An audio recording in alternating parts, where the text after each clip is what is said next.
Welcome to Software Leaders Uncensored with Steve Taplin. Welcome to Software Leaders Uncensored. I'm your host, Steve Taplin. 25 years serial tech entrepreneur. My new book, Fail Hard, Win Big, comes out this month, June 2025. It's my story of having 30 ventures, 20 failures, 10 wins. Common element in every company I've had is that I always build custom software to create internal operating systems, to create a unique client experience, and to raise enterprise value. Now, through my company, Sonatify Technology, we're a nearshore custom software development company. We help other companies implement their software initiatives. Today, we are joined by Heidi Anderson. Heidi is a tech leader that's risen the ranks through GE, through Amex, been a two-time CIO, sits on multiple boards, and brings some great perspectives as a female tech leader. Heidi, welcome to the show. Thank you, Steve, and I'm glad to be here. If you would, Heidi, give our listeners a 1 to 2 minute overview of the journey of your career. Sure. So I started in technology. I think I was about 20 years old, and I was working way back at the Internal Revenue Service, which is a very interesting place to start tech. And I was just a collections clerk, filing papers and everything. And someone said, hey, would you be interested in taking a temporary detail into the computer room because they don't have any females? And I said, sure, why not? And I think I was 19 or something at the time. So I said, sure, why not? Took the role and never walked away. I started everything from slinging tapes to mainframe production to print operations, and then took a promotion into banking and kind of got rid of the government piece, took a role in banking and learned everything from more computer operations, administration, database administration. Got a good enough background in that there was a couple of banks locally that were going to merge, and they came to the staff and said, I really hate to tell everybody this, but because it's two local banks merging, we're probably going to have to cut some staff, and half of you will keep a job and half of you won't. Well, when you don't know the answer to that, you make a decision to post and figure something out. So I started posting.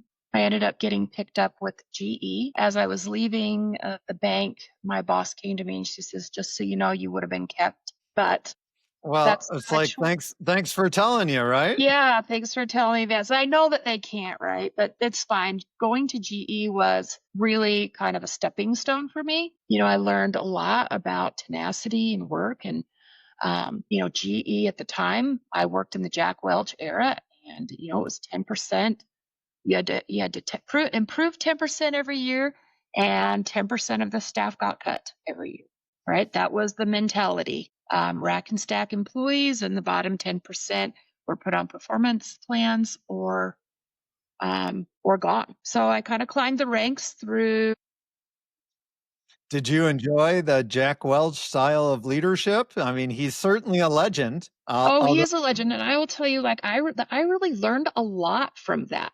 I really learned that it is important to know what my results are, to know where I need to be, to know whether I'm performing. I learned a lot around setting goals, not just goals, but stretch goals and extreme stretch goals, and figured out how to maintain things. Of course, I've got Lean Six Sigma, black belt. So I learned how to optimize process. I brought that into software engineering and really kind of grew within that company.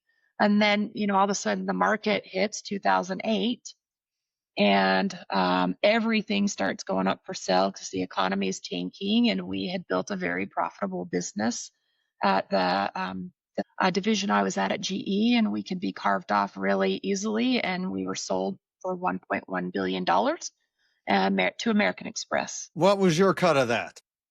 I know, right? I wish I would have got some cut, but no, it's funny because I work with a lot of VC groups today, and their whole bragging things is what they built the company for and sold it for. Yes. And I'm like, well, I did that too. I just worked for corporate America, so I didn't get that slice of the pie. But I do have super great credentials, working for GE and then being sold to American Express. And at American Express, I, took the mentality going, hey, I don't know if they're going to keep us or not, right? Like they're going to move us over. We could easily be cut. So I took that same mentality that I had at GE to say, hey, I'm going to figure out how to make sure I'm a standout and performing and results, and got promoted and moved to Arizona for a few years. Gotcha. Well, that's my neck of the woods. Yeah. Yeah. And then we had a little bit of a personal thing. My husband got sick. He gave me his thoughts on he wanted to come back to Utah. So, I gave up my role with Amex and came back here. And that's when I picked up my role with the courts. I did some really fun, cool things there. I can put my name on. One of the coolest things that I did there was me and my team built this algorithm and this process that went in and automatically expunged 500,000 citizens of the state's record. I So take it that was a good thing. yes, it is. Well, I mean, it was because they met certain criteria, right? Well, the reality is a lot of those people were still, for small little things, were being held up from jobs and homes. And so helping them get some of their lower level crimes removed makes a huge difference for them. Gotcha. So did a lot of really good work there, but also knew that I wanted to get back into corporate America. So I am involved in a board here. It's called AIM Utah. And so it's a bunch of CIOs that get together. We put on some tech events, and job came up in one of the organizations that one of my peers had available. And I just said to him, I says, hey, I haven't heard anything. I applied for that job. Not sure what the scoop is, but because I'm at the courts, so people kind of think that you have no financial background because they may know you for just this one thing. And I says, just so you know, I've spent like over 20 years in fintech. So he went in, pulled my resume out, reviewed it. I probably was skimmed out from some software. I don't know. And I got interviewed and hired here. And I've been here for over 3 years now, about 3.5. Excellent. And Yeah. a CIO, CT role, especially over the last couple of years, has been pretty brutal. It's the Yeah. top spot, but it's also the first to get blamed, first to get cut. And so I always like to ask tech leaders how they got their role. And so even though you applied through normal channels, you use your network to give it a good kick. So Yeah. that's a great piece of advice. Yeah, and honestly, like before I received this job, I was interviewing for other roles, and I was honest with my last organization of how much time I would give them. But most of the interviews that I ended up getting came through my network. I think, or the other place I was getting interviews is someone would find me because I don't put that I'm not looking for a role. Sometimes there's some pretty crafty recruiters that will find something interesting in your LinkedIn profile and they'll reach out. So I've had offers come to interview come through that channel also. Gotcha. Now, Ones that work are network related. before the show, you shared with me an amazing story of how you fought your way to the top of tech and how you went about it. If you're comfortable, please share that with our listeners. Yeah, like I like to say that a $7 deficit changed my life. So That would be the good name of a book. yes, it really would. And I think it's a pretty great story. I just would need to find time to write the book. But so, I was a single mom, pretty young, no education. And I went into the welfare office to see if I could get any assistance. They wrote up all my paperwork. They did the assessment of my financial background. And the lady looked at me and said, I'm sorry, you make $7 too much. You should quit your job. And, I kind of walked away and, that really wasn't of interest for me, but I really wasn't making ends meet. But at that moment, I decided that I was going to figure out. So what most people don't know was that I was doing my day job and I was putting my son in a backpack and I was cleaning houses at night and on the weekends until I could figure out how to get a job that paid enough so that I could really focus on my career. I look at my son and say he's the one that kind of, even though he doesn't realize it, was my inspiration for making a big shift and figuring out how to make ends meet and growing my career. And it was the tenacity to make sure he had a good life that really drove where I sit today. And that I did not get my education until I was almost 40. I had set my own internal goal to have that done before I was 40. And I think I finished maybe 4 months before. But, it was part of my stuff at GE to learn how to set goals and make sure I met them. What an amazing story. It's hard enough to get to the top in the tech world, landing a CIO, CTO role. And it sounds like that $7 deficit was kind of the kick you needed to get you Yeah. going. Just what a phenomenal and inspiring story. Yeah. Well, thank you. Now, to top it off, good, bad, or indifferent, the tech industry is largely male dominated. Yes. Tell us, as a female in tech, tell us the good, the bad, and the ugly. So I think the good is that there's a lot of people doing the right things to make a difference, right? So there's like some organizations here in Salt Lake, and I volunteer as often as I can. So one is called SheTech.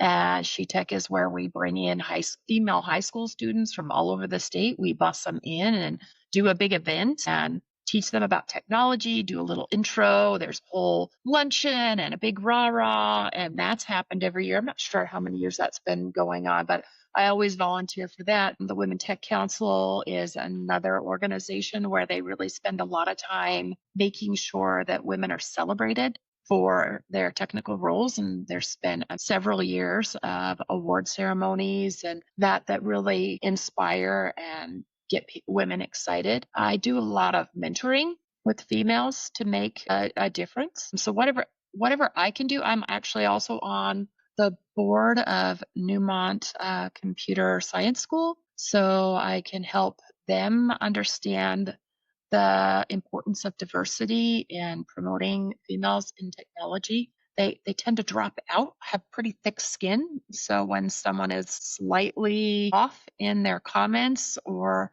that, I am the first one to say, hey, you shouldn't act like that. But it's, you see it a little more frequently than you'd like, even for the time it is in our world. So, the good thing is there's a lot of good work going on. Some of the stuff when I look back in first starting on and some of the stuff that I put up with, shocking.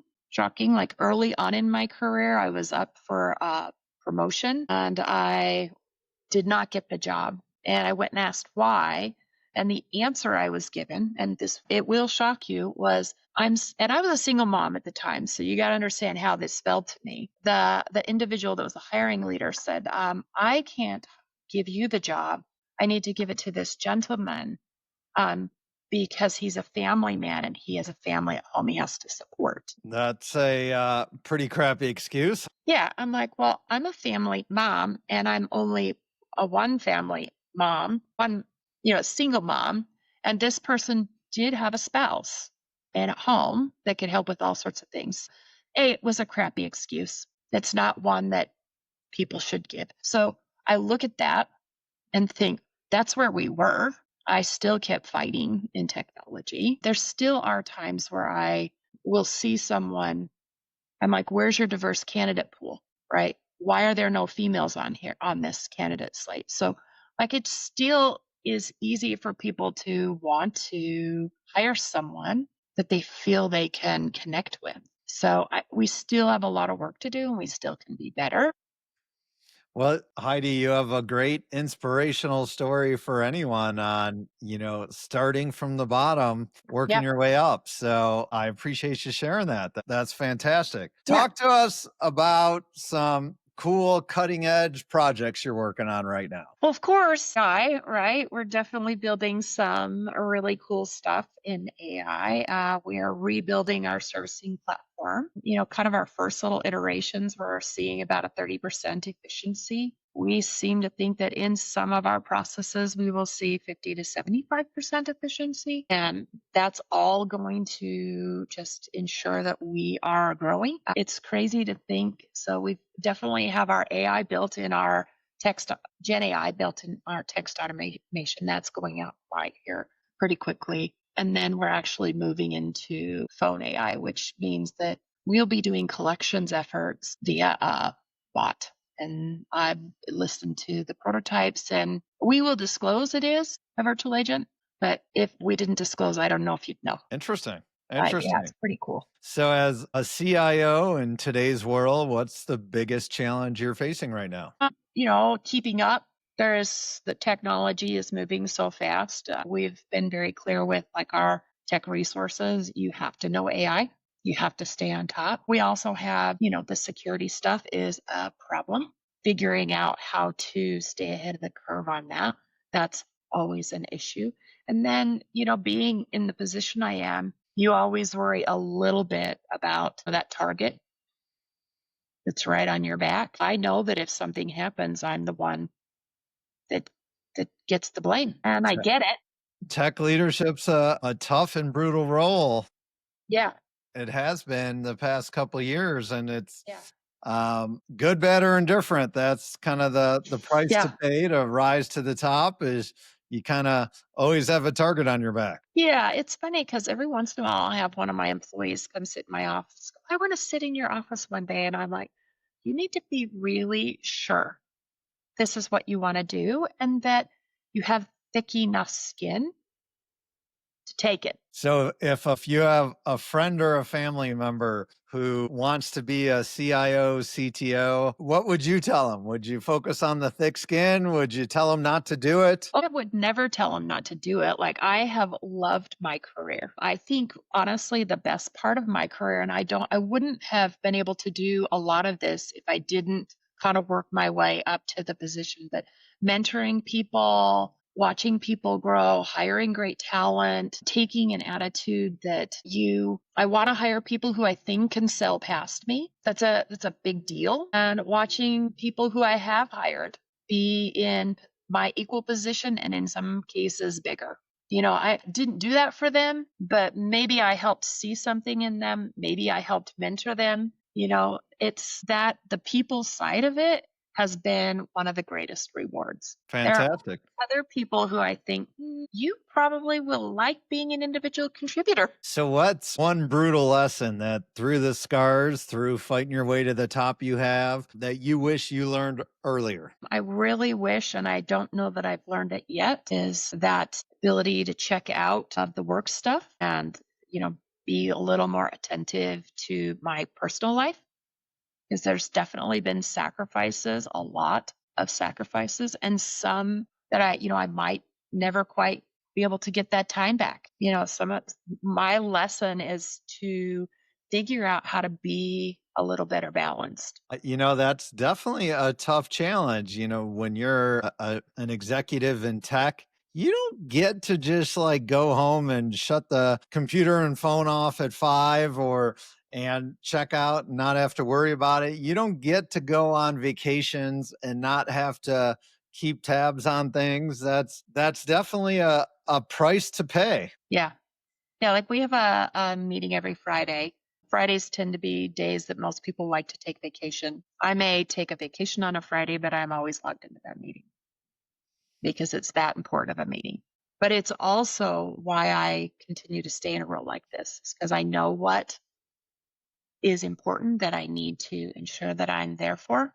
And I do everything I can not to miss those things. Yes, that's definitely a brutal truth of being an exec on the tech side is that you don't get to check out. You don't get to my father was in tech and he used to say he had a friend who was a butcher who would, go into the butcher shop, leave at 6, not have to worry about things, be able to go on vacation and not have to Yeah. worry about things. And that, you don't get that in tech. And that's No, just you kind of do one of the not. prices to pay. Now, I'm kind of sick in the head. I'm kind of wired where I'm not able to shut it off. I think that's why I've been a serial entrepreneur.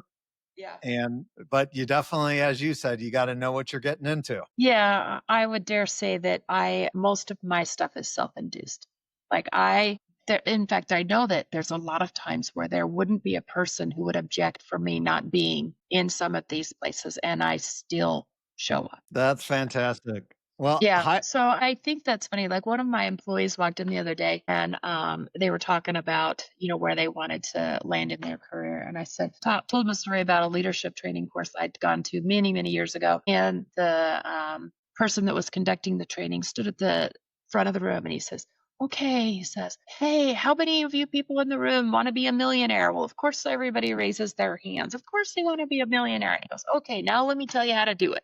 And he started listing off all the concessions and things that almost every person in the room could do without without having to get new jobs or work double things. But he'd list off all these things and he says, okay, are you willing to do this? Are you willing to do that? And every time he added something to that list, someone would sit down. At the end of the day, most of those people were still not standing because they weren't willing to give up their things. Mhm. They wanted to really be in that position. And I know that I did some of those sacrifices to be in the role that I wanted. I'd set the target of a role like this several years ago and made myself willing, right? Like I was willing to do the things I needed to do. You definitely have to be willing to take risks. And you definitely, I always advise people that I truly believe your net worth is directly tied to your ability to solve more challenges than everyone else. Yeah. And many people don't want jobs where they're solving challenges all day, every day. Yeah. But the ones who can solve the challenges, who can take the risks, are the ones who, unless you inherit it or win it, that's the only way I know how to do it. Yeah. It's a hustle. That's for sure. Heidi, thank you so much for getting uncensored with us today. You brought some Yeah. great perspectives. Appreciate you sharing your personal story, Yeah, of which to course. me, you are an absolute somebody who needs to be put on a pedestal and tell their story to motivate others. From a single mom, $7 away from a life decision to what you've accomplished is just phenomenal. Any final advice for tech leaders you have, Heidi, before we sign off? Probably the biggest advice I would give to any tech leader is remember to maintain your networks. Your networks are very important, especially as you get to be a leader. You're going to run into challenges. It was easy in my early career to have really good mentors and sponsors that helped guide me into the role. Once you get into the role, you're going, like, who is it that I need to talk to? It's your peers, right? It's your peer group that's in your same level. There's lots of people you can still reach out to, but you can't do it if you don't get your network in line. So find Great your advice. people. Great advice. Yeah. You know, a common industry saying is your net worth is only as good as your network. And I'm a Yes. big believer of that. Yes. Heidi, thank you so much. That's it Yes. for Thank this you. episode of Software Leaders Uncensored. I'm Steve Taplin. Stay bold and keep building, everybody. That's a wrap. Another great episode of Software Leaders Uncensored. Thank you guys so much for listening. I really appreciate it. It's a lot of fun doing this show. I love talking with great tech leaders. As a side note, if you're interested, check out my new book, Fail Hard, Win Big. This is the story of how I built 30 companies, failed on 20, and turned 10 into multi-million-dollar wins. The common thread with all of them was custom software. Also, if you need software development help out there, my company, Sonatify Technology, we deliver world-class software development engineers out of Latin America. We have a solid track record of helping companies launch better products and faster. Thanks again for listening. Appreciate it and appreciate you.